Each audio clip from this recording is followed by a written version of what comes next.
In recent developments that have sent shockwaves through the corridors of power, a serious breach of protocol involving classified military strategies has come to light, revealing lapses that may have far-reaching consequences for national security. At the center of this controversy are high-ranking officials from the Trump White House, including the Secretary of Defense, the National Security Advisor, and the Vice President, whose discussions of sensitive war plans were conducted on an unclassified, commercially available messaging platform. This incident not only exposes significant security vulnerabilities but also raises pressing questions regarding the competence and oversight of those entrusted with America's most critical secrets. The breach unfolded in a manner that is as unprecedented as it is alarming. According to sources, a group chat, intended to discuss classified war plans, unwittingly included a journalist in its circle. This conversation, which detailed strategic plans and potential military operations, was conducted on a platform that lacked the rigorous security protocols mandated for such sensitive information. In an environment where only individuals with the proper security clearances and a demonstrable need to know should have access to classified material, the use of an unclassified messaging app not only undermines established security practices but also calls into question the judgment of those involved. As a former intelligence officer with 7 years of service in the U.S. Navy Reserve, I understand the immense responsibility that comes with handling classified data. It is a process governed by strict regulations that ensure only the most secure channels are used for the transmission of sensitive information. The fact that members of the highest echelon of government chose to communicate using an unsecured application is a glaring deviation from these standards. This lapse becomes even more critical considering that the discussion involved highly classified war plans, details of which were intended to remain confidential until formally authorized and executed. The controversy deepened when it emerged that the conversation not only exposed national security secrets but also provided a rare glimpse into the operational mindset of the current administration. During a public address, Pete Buttigieg, a prominent figure in Democratic politics known for his measured and analytical approach, expressed profound concern over the breach. Buttigieg's remarks, delivered with the authority of someone intimately familiar with the challenges of maintaining information security, underscored the gravity of the situation. He noted that if such a breach can occur at the highest levels of government, it calls into question the broader commitment to merit and competence that is purportedly a cornerstone of national security.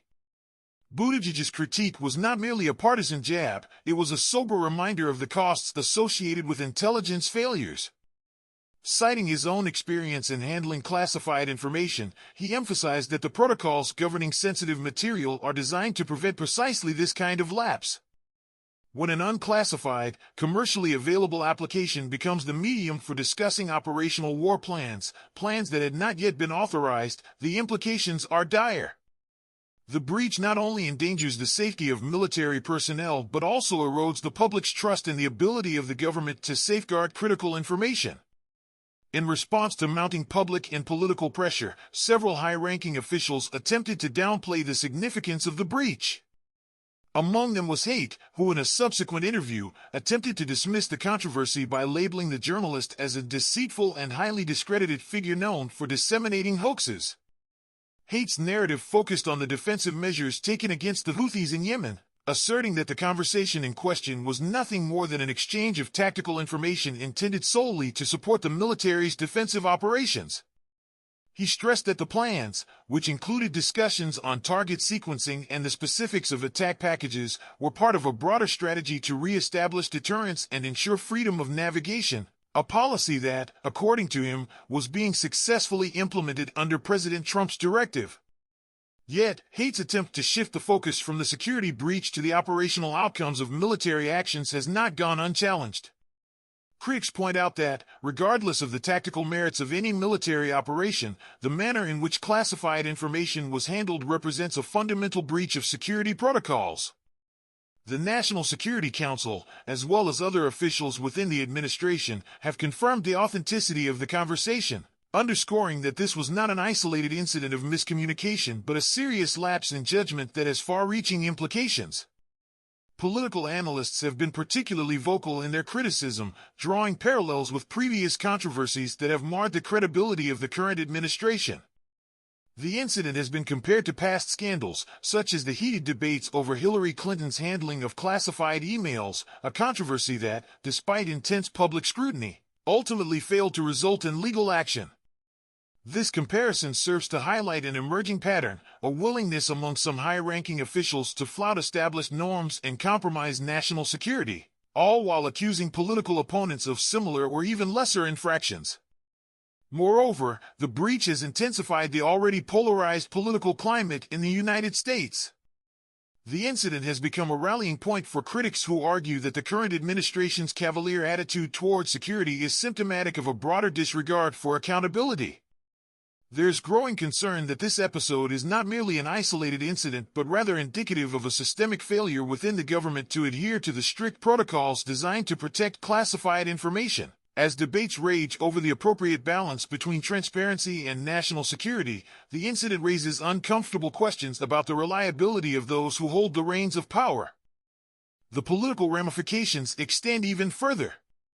Some commentators have suggested that this breach is emblematic of an administration that is increasingly reliant on social media and unsecured digital platforms to communicate critical information.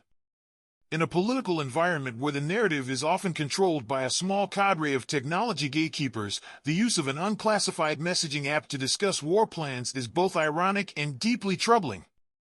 It suggests a disconnect between the stated commitment to secure communication protocols and the reality of the administration's practices, a disconnect that could have significant long-term consequences for national security and the integrity of government institutions. In light of these revelations, the call for accountability and reform has grown louder. Critics argue that if high-ranking officials are allowed to circumvent established security measures without facing serious repercussions, it sets a dangerous precedent.